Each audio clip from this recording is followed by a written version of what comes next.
नमस्कार सगळ्यांना. तर मी संगीता तुम्हा सगळ्यांचं आजच्या व्हिडिओमध्ये स्वागत करते. तर आजचा जो व्हिडिओ आहे तो थोडासा वेगळा आहे, जो मी एक्सपिरियन्स केला आहे माझ्या बाबतीत आणि माझे जे अनुभव आहेत ते मी तुमच्याशी शेअर करणार आहे. त्याचा तुम्हालासुद्धा नक्कीच फायदा होईल. पण काही त्यातले थोडेसे असे इकडे-तिकडे होणारे गोष्टी आहेत ज्या प्रत्येक आईच्या बाबतीत होतात आणि मला असं वाटतं की त्या सगळ्याच आया रिलेट करू शकतात माझ्याशी सुद्धा. तर तेच मी आज तुमच्याशी छोटेसे मुद्दे आहेत जे छोट्या-छोट्या गोष्टींमधून सुद्धा आपल्याला चांगला त्याचा फायदा होईल, हे असे मी लिहून घेतलेत बरेचसे हे की तुम्हाला पण त्याचा फायदा होईल ह्यासाठी. हा जो आजचा विषय आहे तो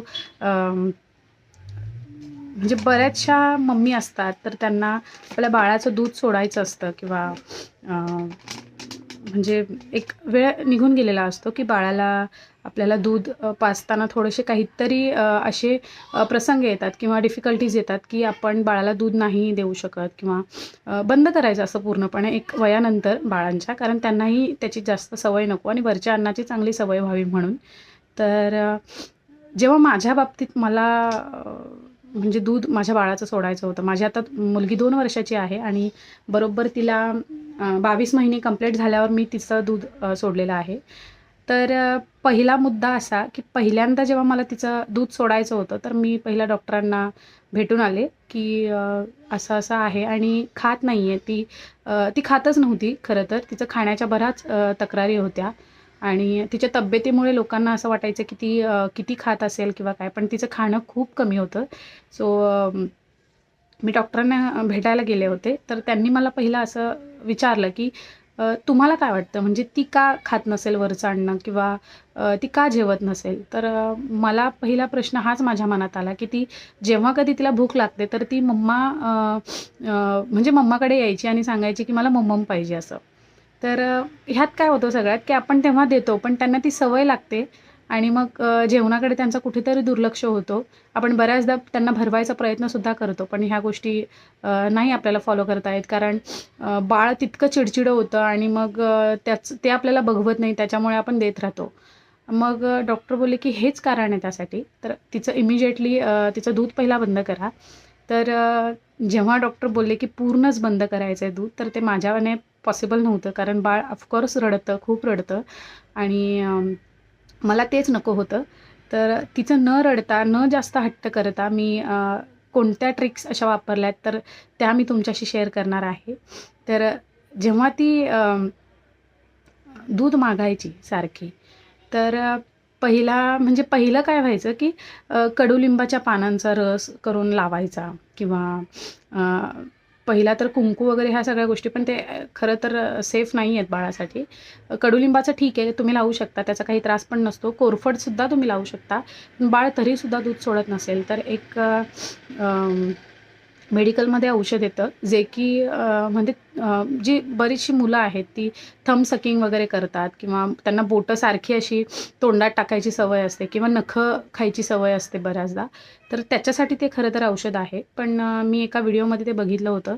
तर त्यांनी त्याचं फक्त एक ड्रॉप पण नाही बोलता येणार, ते इतकं भयंकर कडू औषध आहे.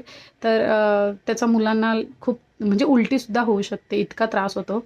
तर ते मी आणलं, पण मी खरं तर लावलं पण होतं सुद्धा.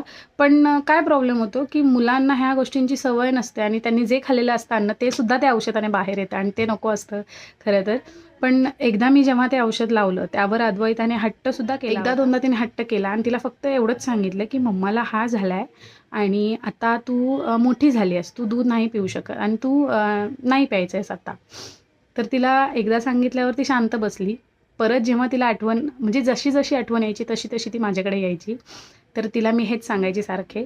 आणि काय होतं की अन्नाच्या सवय आपण म्हणजे जर खात नसतील तर आपण त्यांना काय-काय देऊ शकतो किंवा कशी आपण त्यांना जेवणाची आवड निर्माण करू शकतो. मी एका डॉक्टरांना हा प्रश्न केला होता की बऱ्याचदा बाळ स्वतःच्या हाताने खात नाही आणि आपल्या हाताने सुद्धा खायला बघत नाही. मग अशा वेळेस काय करायचं? बऱ्याचदा प्रॉब्लेम असा होतो की बाळांच्या बाबतीत म्हणजे बाळांच्या अंगात रक्त कमी असेल कारण ते खातच नाहीत. त्यांना आयर्न डेफिशियन्सी होऊ शकते किंवा त्यांना जर न्यूट्रिशन त्यांच्या शरीरात व्यवस्थित जात नसेल तर ह्या गोष्टी त्यांच्या अन्नाकडे दुर्लक्ष होणं किंवा नको असेल, अन्नावर इच्छा न होणं, ह्या गोष्टी होतात. तर त्यातल्या त्यात मी अशा गोष्टी केल्या की मुलांना आपण असे पदार्थ देऊ शकतो की ते त्यांच्या हाताने स्वतःहून खातील. म्हणजे की एखादी काकडी असेल किंवा बॉईल असं नाही, स्टीम केलेला गाजर असेल किंवा तो थोडासा त्यामध्ये मीठ घालायचं जर 1 वर्षाच्या पुढे बाळ असेल तर. आणि 1 वर्ष मी सुद्धा मीठ बाळाला दिलं नव्हतं. आणि अशा गोष्टी चालू करायच्या जेणेकरून त्यांना आवड निर्माण होईल आणि आपण सुद्धा त्यांच्यासोबत बसून खायचं की ते स्वतः खातील. आता मी अद्वैताला तेच करते की तिचं ताट मी वेगळं देते तिला आणि तिला सांगते स्वतःहून तू खायचंस. मग तो तिने कितीही तिथे घाण करू देत, कितीही तो आपल्याला नंतर साफ करायला लागला तरी चालेल, पण मी तिला आता तिचं ताट वेगळंच देते आणि माझ्यासोबतच जेवून बसवते. नाश्तासुद्धा माझ्यासोबत तिला करायला सांगते आणि ती आवडीने करते. कधी-कधी करते, कधी-कधी नाही. फोर्स फीड नाही करायचं. डॉक्टरांनी हे मला सांगितलं होतं की तुम्ही जेव्हा फोर्सफुली फीड करता बाळांना तर त्यांची खाण्यावरची इच्छा निघून जाते आणि ते असं वाटतं की हे जर इतक्या जबरदस्ती देत आहेत आणि इतक्या वेगळ्या वागणुकीने देत आहेत तर हे खरंच आनंदाचं नाही आहे किंवा आपण नाही हे एन्जॉय करू शकत. तर असं केलं तर हे बाळांना इच्छा त्यांची उडू शकते जेवणावरून. तर मी तिला फोर्स फीड नाही करत आणि हे सुद्धा मी केलं होतं फोर्स फीड करणं वगैरे. पण त्यातून मी हे एक शिकले की फोर्स फीड करताना मुलं आवडीने खात नाहीत. हां, पण आपण जर त्यांना स्वतःहून पुढे ताट देतोय त्यांचं, त्या ताटात वेगवेगळे अन्न त्यांना बघायला मिळत आहेत. मग ते स्वतः डीप करून खाणं, परत काही वेगळा पदार्थ दिसला की ते स्वतःहून चमच्याने खाणं, ह्या गोष्टी त्यांनाच करू द्यायच्या. म्हणजे जेणेकरून काय होतं त्यांना सवय चांगली होते आणि हां, ते स्वतंत्र खाऊ लागतात. आणि बाहेर गेल्यावर सुद्धा हा प्रॉब्लेम खूप कमी होतो की मम्मींना काय होतं की मुलांच्या मागे पळायला लागतं किंवा जेवण भरवण्यासाठी कोणाचा कार्यक्रम असेल किंवा कोणाच्या घरी गेला असाल तर असा हा प्रॉब्लेम होत नाही. मग मुलं स्वतःहून खातात आणि आवड निर्माण होते त्यांच्यात. तर हे असे काही मुद्दे आहेत जे मी इथे लिहून काढलेत की मला त्याचा बराचसा उपयोग झाला. सो मी तुमच्यासोबत ते शेअर करते की पहिला काय होतं नैसर्गिकरित्या बाळ रडतंच, बरंच रडतं, पण सवय होऊन जाते आणि जर ते बाळ आपल्याला रडू नये असं वाटत असेल तर आपण त्याच्यासाठी थोडंफार अशा गोष्टी करू शकतो की जेव्हा बाळ दूध मागतं, दुधासाठी रडतं, तर आपण त्याला डायव्हर्ट करायचं की दुसरं काहीतरी खेळणं दाखवून आणि मग ते खेळता खेळता त्याला काहीतरी दुसरं पटकन भरवणं, ह्या गोष्टी आपण त्यातल्या त्यात करू शकतो. तर पहिला मुद्दा असा की जेव्हा आपण बाळाचं दूध सोडतो तर त्यासाठी पेशन्स असणं खूप गरजेचं आहे. कारण बाळ इतकं चिडतं, इतकं रागावतं, चिडचिड करतं. त्यात आपण सुद्धा आपली चिडचिड करून घेतो की का असं करते बाळ. खरं तर हे आईसाठी आणि बाळासाठी दोघांसाठी पण एक इमोशनल बॉन्ड असतो त्यांचा आणि तो कुठंतरी असं वाटतं की आपल्यापासून लांब जातोय आणि त्याच्यामुळे ह्या गोष्टी म्हणजे रडरड, रात्रीचं रडणं किंवा रात्रीचं सारखं उठणं हे बाळाचं नैसर्गिकरित्या होऊ शकतं. पण त्यातल्या त्यात आपण बाळाला समजून घेणं खूप मोठी गोष्ट आहे आणि चिडचिड होते, खूप होते चिडचिड, माझीसुद्धा व्हायची. पण 2 मिनिटं शांत बसायचं आणि मग स्वतःला समजवायचं की हा त्याचा वेळ आहे आता बाळाचा. आपण इथे आपला चिडचिड, आपला राग आपण हे आत्ता इथे दाखवू शकत नाही बाळासाठी तरी. आणि हे माझ्यासाठी खूप फायदेशीर ठरलं. कारण मी माझ्या मनाशी ठरवलं होतं दूध जर सोडायचं आहे तर तिची चिडचिड होणार हे मी मान्य केलं पाहिजे. हे पहिला आपण ॲक्सेप्ट केलं पाहिजे एक आई म्हणून. तर हा त्रास आपल्यालाच जास्त होतो. आपण हे बाकीच्यांना ह्याचा काही त्रास होत नाही. कारण बाळ हे आईशी जास्त कनेक्टेड असतं आणि हा त्रास फक्त आईलाच होऊ शकतो. त्रास असं म्हणता येणार नाही, पण हा फेज आईच्या बाबतीत पण तितकाच कठीण असतो आणि बाळाच्या बाबतीतसुद्धा. दोघांमध्ये तो जो वेळ असतो तो खूप इमोशनल असतो आणि त्यासाठी पेशन्स असणं गरजेचं आहे. तर पुढचे आता जे आहेत थोडेफार गोष्टी त्या मी तुम्हाला सांगते. तर पहिली गोष्ट अशी की ब्रेस्ट फीड आपण कधी थांबवायचं, ब्रेस्ट फीडिंग कधी थांबवायची. तर बऱ्याचदा काय होतं 1.5 वर्षानंतर किंवा काहींचं 1 वर्षानंतर किंवा बऱ्याचदा आपण वर्किंग वुमन्स असतील तर त्यांच्यासाठी बाळाला फीड रोज करणं तरी पॉसिबल नसतं. पण मग काय होतं की त्यांना दूध सोडायचं असेल किंवा काय तर त्यांना बऱ्याचशा ट्रिक्स ह्या वापरून सोडवता येईल दूध, ज्या की मी आता पुढे सांगितल्या आहेत. तर त्यातल्या थोड्याशा ज्या गोष्टी आहेत त्या मी सांगते पटकन. तर बाळ जर 2 वर्षापुढे असेल, 1.5 वर्षापुढे, मी जेव्हा डॉक्टरांना भेटायला गेले होते तर त्यांनी असं सांगितलं होतं 1.5 वर्षानंतर जेव्हा बाळ 1.5 वर्ष दूध पितं आणि त्याच्यानंतर सुद्धा तुम्ही जर फीड करू म्हणजे करताय तर मग बाळाला त्यातून न्यूट्रिशन तर मिळतच नाही, पण दूध जे येतं ते फक्त पाण्यासारखं असतं आणि त्याचा बाळाला जास्त फायदा होत नाही. पूर्वी सांगायचे की आम्ही 3-3, 4-4, 5-5 वर्ष बाळाला दूध पाजलं, मग तुम्हाला काय होतं, ह्या आत्ताच्या मुली अशा तशा. डॉक्टरांनी मला सरळ भाषेत सांगितलेलं की घरातले मोठे सांगतायत म्हणून तू दूध पाजू नकोस बाळाला, कारण त्यातून न्यूट्रिशन व्यवस्थित मिळत नाही. वरचं अन्नसुद्धा बाळाने खाल्लं पाहिजे तितकंच जितकं ते दूध पितंय. जर 20% बाळ दूध पितंय तर 80% त्याने त्याचं वरचं अन्न खाल्लंच पाहिजे. हा त्यांचा एक मेन मुद्दा होता, की त्यांनी मला क्लिअरली सांगितला होता आणि तिकडेच मी जास्त फोकस केलं. बाळाला सुरुवातीपासून सकाळचा नाश्ता मी हेवी देत नव्हते, कारण त्यालासुद्धा लगेच पटकन अशी जेवणाची सवय होणं कठीण असतं, कारण डायजेस्टिव्ह त्यांची सिस्टीम असते ती थोडीशी वीक असते आणि लगेच जर आपण त्यांना सकाळच्या नाश्त्यात पोहे देतोय, उपमा देतोय किंवा अजून काही काही पदार्थ जे वेगवेगळे ट्राय करून देतोय, तर त्या गोष्टी त्यांच्यासाठी डायजेशनसाठी खूप प्रॉब्लेम येऊ शकतो किंवा कधी-कधी बाळाला त्राससुद्धा होतो. तर सकाळचा मी तिला पहिला सफरचंद असतं ते मी पीस कट न करता तिला मी किसून द्यायचे, जेणेकरून तिला खाता येईल आणि त्याने पोट तिचं भरलेलं राहील. तिला बनाना खूप आवडतो, सो मी बनाना तिला द्यायची. आता थंडी आहे त्याच्यामुळे केळ मी तिला देत नाही, कारण बऱ्याचदा तिला सर्दी होते केळाने. बाळाला जर 1.5 वर्ष झाला असेल, 2 वर्षे झाले असतील, तर तुम्ही बाळाचं फीडिंग पूर्णपणे बंद करू शकता आणि असं काही नाही आहे की त्यांनी जे फॉलो केले मोठ्या माणसांनी आपल्या घरातला, तर तेही आपण केलं पाहिजे. बऱ्याचदा ते त्यांचं काहीतरी लॉजिक सांगतात किंवा त्यांचे काहीतरी अनुभव सांगतात. त्यातून शिकण्यासारखं सुद्धा बरंच असतं, पण ते योग्यच असतं असं नाही. सो ते आपण फॉलो केलंच पाहिजे असं पण काही नाही आहे. तर त्यातले आता एक आपण बघूया की जर बाळ समजून घ्यायच्या मनस्थितीत नसेल, तर त्याला समजावणंसुद्धा कठीण होतं आणि त्यावेळेस त्यांना न समजावणं हाच एक चांगला पर्याय असू शकतो त्याच्यावर. सो बाळ जेव्हा चिडचिड करतं किंवा रागात असेल किंवा त्याची चिडचिड होत असेल जास्त, तर तेव्हा बाळाला समजावणं म्हणजे नाहीच समजावलं पाहिजे.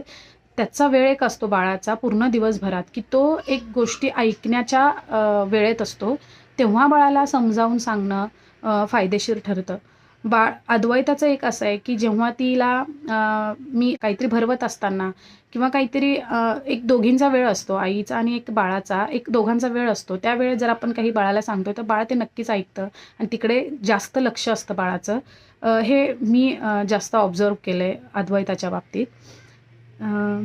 तर आता राहिला प्रश्न असा, की ह्यामध्ये आईला त्रास जो होतो, तो आपण बघायचा आहे, की बऱ्याचदा आपण दूध थांबवतो बाळाचं दूध थांबवतो. पण काय होतं, की आईचे ब्रेस्ट हेवी होतात. कारण बाळ जर दूध पीत नाही आहे, तर ते दूध येऊन ब्रेस्टमध्ये साठतं आणि ब्रेस्ट हेवी होतात आणि एकदम असे थोडीशी दुखू पण शकतात. शोल्डर पेन वगैरे होतं. मला शोल्डर पेनसुद्धा झाला होता, पण इतका असं नाही. पण होत होता. हे हेवी वाटतं शोल्डर, असं वाटतं की काहीतरी भरलंय असं गच्च आणि त्राससुद्धा कधी-कधी फीवरसुद्धा थोडासा येऊ शकतो. पण मी काय केलं, जेव्हा फीडिंग थांबवली बाळाची, तर मी डॉक्टरांकडे जाऊन ट्रीटमेंटसुद्धा घेतली होती. कारण का, की मला त्याचा त्रास नको म्हणून. थोडंसं आपण दूध जे येऊन साठतं ब्रेस्टमध्ये, तर ते आपण पिळून काढू शकतो आणि म्हणजे थोडंसं हलकं वाटतं. जास्त प्रेशर द्यायचा नाही किंवा कधी-कधी काय होतं, की दुधाच्या गाठी होतात बऱ्याचशा आयांना. तर त्यांनी सरळ डॉक्टरांकडे जावं. घरातले घरगुती उपाय करून बघायचेच नाहीत आणि घरात कोणते उपयोग करायचेच नाहीत, मला तरी वाटतं. मला फक्त डॉक्टरांनी सांगितलं होतं, की जेव्हा ब्रेस्ट हेवी वाटतात, जेव्हा आपण दूध बाळाला पाजत नाही, तर तेव्हा फक्त गरम पाण्याचा शेक आपण ब्रेस्टला द्यायचा. जेणेकरून ब्रेस्ट थोडेसे हलके होतील आणि थोडंसं आपल्यालासुद्धा आराम मिळतो. मी डॉक्टरांकडे ट्रीटमेंट घेतली होती 2 दिवसाची. त्यांनी गोळ्या दिल्या होत्या मला आणि तो कोर्स मी कंप्लीट केला आणि त्यानंतर मला काही त्रास नाही त्याचा आणि मला असं वाटतं 15 दिवसात दूध येणंसुद्धा बंद होतं. ते हार्मोन्सवर आपल्या डिपेंड असतं आणि खरं सांगायचं तर बाळ जर वरच्या अन्नावर पूर्ण शिफ्ट झालेलं नसेल, तर दूध बंद करणं अयोग्य आहे. कारण पूर्ण ते चुकीचंच आहे. कारण बाळ मग वरचं अन्नसुद्धा खात नाही आणि जर दूधसुद्धा तुम्ही देत नाही आहात, तर ती खूप बाळासाठी मोठी गोष्ट आहे आणि बाळाला त्याचा खूप त्राससुद्धा होऊ शकतो. कारण बाळ खूप नाजूक मनस्थितीत असतं तेव्हा आणि मी अद्वैताच्या बाबतीत बघितलं आहे, की ती खूप समंजस आहे. तिला समजून सांगितल्यावर कळतंसुद्धा. पण बाळांचा बिहेवियर कसा पटकन चेंज होईल, मूड स्विंग्स किंवा कधी-कधी आपण एक बोलू शकतो, की आपल्यात कसा हार्मोनल इम्बॅलन्स होतो, तर तेव्हा आपले जे मूड स्विंग्स होतात, तसं बाळांचं असतं. आपण बाळांना कधी कुठली गोष्ट आपण कशाप्रकारे सांगतोय, कशाप्रकारे त्यांना ओळख करून देतोय, ह्यावर सगळं डिपेंड असतं आणि अद्वैतासुद्धा हेच करते, तीसुद्धा चिडते. तिला जर कधी आपण कोणती गोष्ट अशी समजावून सांगतोय, तर बाळांना लगेच त्या गोष्टी पटत नाहीत. पण जर आपण समजावून सांगतोय किंवा एखादी गोष्ट त्यांना करून दाखवून मग काहीतरी सांगतोय त्यातून, तर त्या गोष्टी त्यांना नक्कीच कळतात. आणि अद्वैताचं सुद्धा तसंच आहे. तिला कोणती गोष्ट जर मी समजावून सांगते, कधी-कधी पहिल्या वेळेत ती नाही ऐकत. पण दुसऱ्यांदा, तिसऱ्यांदा मी जर तेच-तेच तिला पुन्हा सांगते, तर ती ऐकते. आणि अद्वैता आता वरचं अन्नसुद्धा खाते, पण कमीच कमी. तिला हळू सवय होईल असं डॉक्टर म्हणतायत. कारण एकदमसुद्धा आपण त्यांच्यावर कोणताच जबरदस्ती करू शकत नाही आपण कोणतीच त्यांच्यावर. सो हे असे बरेचसे मुद्दे आहेत, की पहिला तर बाळाला फोर्स फीड करायचं नाही आणि बाळाला अन्नाशी ओळख करू द्यायची. त्याला ते खाताना असं त्याने एन्जॉय केलं पाहिजे, अशा गोष्टी त्याला द्यायच्या ताटात. त्याचं स्वतंत्र त्याला खायला द्यायचं. जे त्याने फिंगर फूड्स असं डॉक्टर बोलतात, की त्यांनी त्यांच्या हाताने खाल्लं पाहिजे. जसं काकडी एखादी कट करून देत आहे, तर त्याला थोडंसं मीठ लावायचं जर बाळ 1 वर्षाच्या पुढे असेल तर, आणि ते त्याला खायला द्यायचं. बॉईल केलेले किंवा स्टीम केलेले गाजर, ह्या अशा गोष्टी बऱ्याचशा त्यांना, किंवा बीट असं द्यायचं मीठ लावून थोडंसं. मग ते जर एन्जॉय करत आहेत हळूहळू, आणि त्यांचं ताट त्यांना वेगळं द्यायचं, जेणेकरून ते हाताने खातील स्वतः आणि आपलं बघून शिकतात बाळं. त्याच्यामुळे अद्वैता आता तेच करते, की मी जेवायला बसले की मी तिला पण माझ्यासोबत बसवते, जेणेकरून ती माझं बघून खाईल, आणि ती आत्ता तसंच करते. भले हळूहळू ह्या सगळ्याला वेळ जातो, पण हळूहळू जे करतोय ते कायमपर्यंत टिकेल असं मला तरी वाटतं, आणि तिच्या बाबतीत ह्या गोष्टी घडत आहेत. आणि मला असं वाटलं की हा मी एक्सपिरियन्स माझा जो आहे तो तुमच्याशी शेअर करावा, म्हणून मी हा आज व्हिडिओ बनवलेला आहे. पण पहिल्यांदा असं की ब्रेस्ट फीड करताना पूर्ण सगळा विचार करायचा. बाळ किती महिन्याचं आहे, बाळाला वरच्या अन्नाची सवय आहे का, किंवा बाळ जर त्या आजारी असेल तर कोणते प्रयोग न करणं, ह्या बऱ्याचशा गोष्टी आहेत. आणि ह्या सगळ्याकडे लक्ष देऊनच तुम्ही ह्या गोष्टी करू शकता. आणि जेव्हा मी डॉक्टरांना म्हटलं, की तिला तुम्ही कोणतं टॉनिक देऊ शकता का? किंवा कोणतं औषध असं देऊ शकता का, की ज्याने तिची भूक वाढेल? तर डॉक्टर पहिला म्हटले, की बाळाला जर खायची सवयच नसेल, तर टॉनिक वगैरे ह्या गोष्टींचा काही उपयोग होत नाही त्या बाबतीत. तर तुम्ही एक फक्त काम करू शकता, की ती जर खात नसेल व्यवस्थित आणि जर तिचं हिमोग्लोबिन कमी असेल, कारण बऱ्याचदा मुलांना एक वयानंतर त्यांच्या 1 वर्षाच्या पुढे त्यांना आयर्न डेफिशियन्सी होतेच होते. कारण ते म्हणजे त्यांचं खाण्याकडे लक्ष नसतं, आणि त्यांना बऱ्याचशा गोष्टी एक्सप्लोअर करायच्या असतात त्यांच्या ह्याच्याने. तर तेव्हा बाळांना आयर्न डेफिशियन्सी होऊ शकते. तर त्यावर औषध असं काही नाही. पण हां, मी एक तुम्हाला लिक्विड एक सिरप देऊ शकतो, की त्यांनी आयर्न डेफिशियन्सी जर बाळाला असेल, तर मग ते भरून काढेल. आणि 3 महिन्याचा कोर्स असतो तो अद्वैताला सुद्धा मी दिला होता. पण ते औषधसुद्धा इतकं असं थिक होतं, की जिभेवर त्याचा एक लेयर बसायचा, आणि त्याने काय व्हायचं, ती पूर्ण टेस्ट तिची तोंडाची बिघडून जायची. त्यामुळे ती औषध प्यायला कंटाळायची. तर मी एक गोष्ट केली, की त्या औषधासोबतच डॉक्टर म्हटले, की तुम्ही कसंही औषध द्या, पण ते दिलंच पाहिजे, कारण आयर्न डेफिशियन्सी मुलांमध्ये वाढते, जर ते काही खात नसतील आणि फक्त दुधावर असतील तर.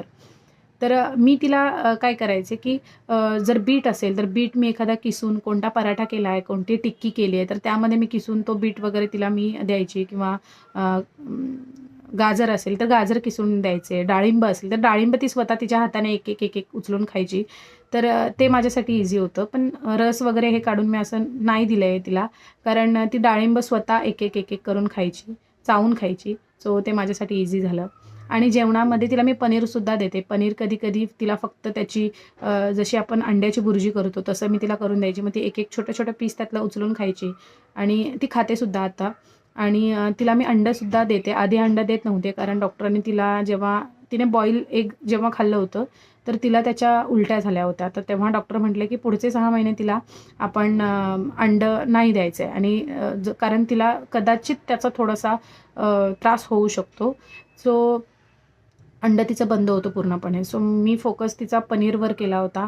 आणि ज्या सोयाबीन असतं, सोयाबीन वगैरे हे मी तिला सारखं देतच असते. आणि बटाटा तिला खूप आवडतो, जो बॉईल केलेला बटाटा असतो, मीठ घालून ती खाते, तिला आवडतो.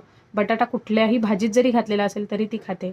आणि तिला सवय अशी आहे, की भाजीतला जर आपण दुधी भोपळा असेल, तर दुधी भोपळा केलेला असेल, तर तो एक करून भाजीचा खायचा, किंवा बटाटा एक उचलून खायचा. बीन्स असतील तर बीन्स भाजी केलेली असेल तर बीन्स एक उचलून खायचे. ह्या अशा तिला भाजीच्या सवयी मी लावलेल्या आहेत, आणि ती आवडीने खाते. हे असे काही मुद्दे आहेत जे तुम्ही तुमच्या बाळाच्या बाबतीत करू शकता. पण ब्रेस्ट फिडिंग थांबवताना डॉक्टरांना खरंच भेटलं पाहिजे. तुमचं बाळाचं डाएट काय आहे, बाळाच्या रोजच्या जेवणात किंवा बाळाचं रोजचं रुटीन काय आहे, हे सगळं डॉक्टरांना सांगून मग आपण त्यांच्याकडून सजेशन्स घेतले पाहिजेत. कारण मी ह्याचसाठी डॉक्टरांकडे गेले होते, की जर मी हिचं ब्रेस्ट फिडिंग थांबवलं पूर्ण, तर त्याचे काहीतरी इफेक्ट्स होतील तिच्यावर सुद्धा, माझ्यावर सुद्धा. कारण दोघांसाठी तो पॉईंट खूप अवघड असतो आणि म्हणून मी तिला डॉक्टरांकडे घेऊन गेले होते. तर डॉक्टरांनी असे मला काही जे छोटे-छोटे मुद्दे होते ते सांगितले होते आणि मी ते तुमच्याशी शेअर करते. तर व्हिडिओ शेवटपर्यंत नक्की बघा आणि व्हिडिओ जर आवडलाच तर माझ्या व्हिडिओला लाईकसुद्धा करा, चॅनलला सबस्क्राईब करा आणि शेअर करा जर तुमच्या नातेवाईकांमध्ये कोणाला ह्या सगळ्या व्हिडिओची किंवा ह्या मुद्द्यांची गरज असेल तर. Thank you.